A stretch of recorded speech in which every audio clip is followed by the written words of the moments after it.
Assalamualaikum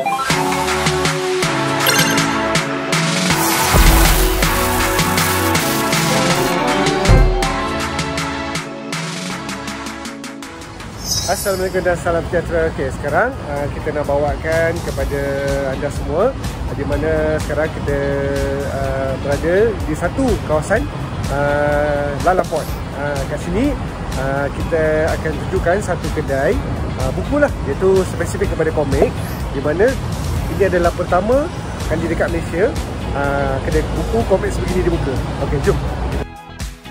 Okey, sekarang kami dalam perjalanan menuju ke Lalaport yang terletak di Bukit Bintang. Okey, jadi ini adalah kedai yang kita akan kunjungi, iaitu K+. Tengok kat situ, ada Godzilla Store sekali.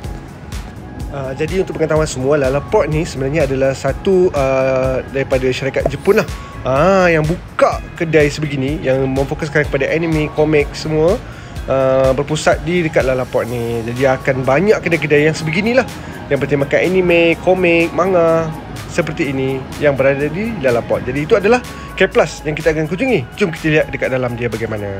Cuba tengok, banyak komik kan.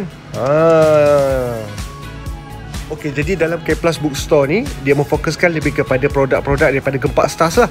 Jadi ini adalah bookstore mereka yang pertama. Okey, jadi kat sini kami cuba mendapatkan koleksi komik seram daripada Puyo ni. Cuba tengok, tebal buku ni.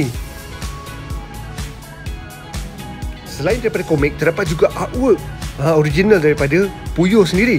Dan ini adalah action figure. Cuba tengok. Yang ini katanya dibuat oleh beliau sendiri tau. Ini adalah koleksi terhad, limited edition lah. Yang wajib, yang dikumpul oleh peminat-peminat semua. Okey, apa yang anda lihat kat sini, ini adalah koleksi daripada pelukis Puyo. Tengok. Hebat kan? Jadi ini adalah komik yang kita akan beli pada hari ini. Okey, misi selesai. Jadi kami dah dapatkan buku daripada pelukis Puyo ni. Nanti akan ada sedikit review berkenaan buku ni tau. Okey, jadi nantikan. Okey, bagi sesiapa yang ingin kunjungi K+, boleh ke Aras 2. Jadi ini adalah alamat serta lokasi kedai berikut. Okey, kita akan berjumpa lagi pada video akan datang. Bye semua.